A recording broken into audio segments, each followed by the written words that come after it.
Welcome back, brothers and sisters. I am Braden. This is Langley Outdoors Academy, and thank you for stopping by. Alright guys, the wait is over. The content for the day is the DOJ's new rules on ghost guns. Alright, if you've been watching this channel for a while, you've known that we've been waiting for this. In fact, in April, when Biden came out and gave his executive actions, not executive orders, because you know the difference, because we covered that, right? They came out and said, I want action on ghost guns within 30 days. Well, today is like the 29th of 30 days. So the DOJ is like cutting it real close right to the line.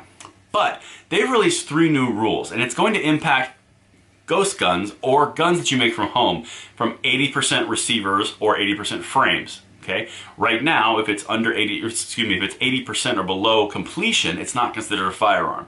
That's what they're looking to change in this rule. They're trying to get serial numbers on these handmade or homemade firearms, what can become a firearm. Now, it's extremely important to tell you that these are rules, these are not laws, okay?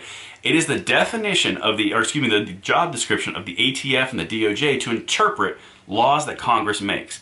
DOJ cannot make laws, they have to interpret because they're part of the executive branch. Congress, the legislative branch, makes all the rules. Now, that opens up some very good avenues for us, and we're going to cover all that in a second. But that's where we sit right now. They've introduced new rules, basically interpretations of existing law that Congress has made. Congress has not moved, it is only the executive branch through the DOJ. Now, let's talk about these 3 new rules, and then we'll kind of give some analysis and what we're going to do about it, and kind of give you a macro analysis of what's actually happening on this, because this is pretty impactful. All right, here's the first rule.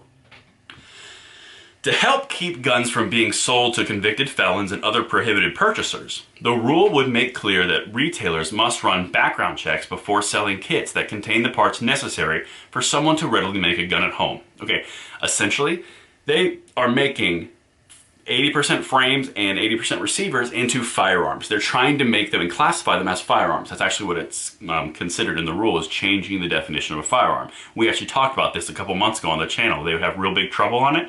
I think they're going to have trouble on this. But anyway, so this first rule. Some things, I don't like ambiguous wording, and neither do the court systems, to be quite honest with you. But here's what happened.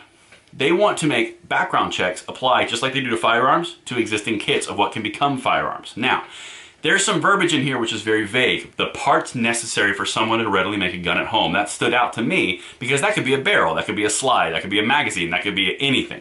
Right? That could be any kind of accessory on a gun. Could be anything you can imagine, okay? Now, I actually looked a little deeper because I'm reading you the summary. I looked deeper into the actual detailed notes. It is specifically stated in the law, or in the rule, that it is only the 80% firearm, or receiver, or 80% frame. It is nothing else. It says nothing else. So that is something. And tomorrow I'm going to give you a very deep dive into the entire document, not just a summary, but right now I just want to keep you in the know. By the way, let me know what you guys think in the comments below, because this is breaking stuff. So, rule 2. To help law enforcement trace guns used in a crime, the rule would require the manufacturers include a serial number on the firearm, frame, or receiver in easy-to-build firearm kits. Same thing I just said. They're trying to get serial numbers in anything that can become a firearm to be serialized as a firearm, i.e. the first rule, background checks, i.e. the second rule, manufacturers have to include them on the frames and receivers themselves. So they're trying to get serial numbers and consider them firearms, okay? Now the third one, this one doesn't make sense to me, but you can let me know what you think in the comments below. To help reduce the number of ghost guns on our streets, the rule would set out requirements for federally licensed firearm dealers to have a serial number added to 3D printed guns or other unserialized firearms they take into inventory. Essentially, anytime that you hand a gun to a gun shop, that's considered a transfer. It's a serialized product. They're trying to get these potential guns or newly guns or going to make guns like firearm kits serialized, so you have to transfer them. It's splitting hairs. But the big thing here that stood out to me is licensed firearm dealers to have serial numbers added to 3D printed guns or other unserialized firearms they take into inventory. So it's okay to have them at home. You can make your own 3D printed gun, but you have to have a serial number when it's transferred, but not when you make it yourself.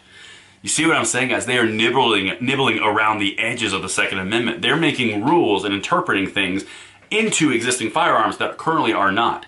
This is This is some some hair splitting stuff. They're really trying here. And honestly, I don't know if this is going to stand up in court, because how can you determine what is going to be a firearm if it's not a firearm?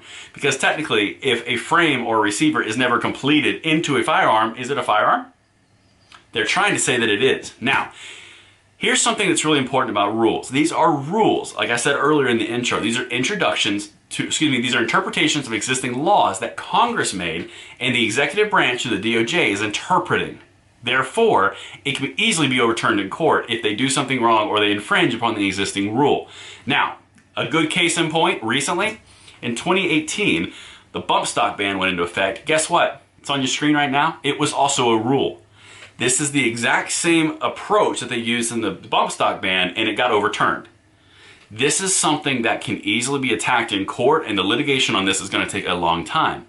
But understand, this is where we've put them. They're making rules and interpretations on existing laws in which they will most likely be shut down and overturned through the court system, because the Second Amendment is that strong and our support is growing and we're bringing more and more people into the fold. This is a pain in the butt. I'll be honest. Them attacking us constantly is a pain. But as long as we have the sharp wit and we have the heart and the stamina and the endurance to do this, guys, we can make a huge difference. As long as Congress does not make more laws, our gun rights are still intact. They're having to classify things that aren't guns into guns in order to regulate them further. You notice what they haven't done is they haven't touched on the existing firearms. They made a case in the introduction for this rule that 23,000 ghost guns were found near crimes and tied to 325 homicides over 2016, 17, 18, 19, and 20. So over a 5-year period, they only came up with 23,000. Do you know how many guns were sold last month? I think it was 1.8 million in the United States. So this is an extremely insignificant number. The important thing here, guys, is we've got this. We need to keep staying on it. If you want to be active on this, I've actually included links below for everything, including when the rule comes out, they have to open it up for public comment. Description box, have fun. Be polite, be wise, but make your thoughts and feelings heard. This is the part of our democracy that we can really impact, guys. In 2022, trust me, they're watching themselves. This is going to come down to legislation through Congress, and in 2022, you and I are going to make an impact, and it's going to be amazing, and I look forward to doing it with you. But until tomorrow, let me know what you guys think of this video, and I will see you then with a more detailed breakdown of these rules.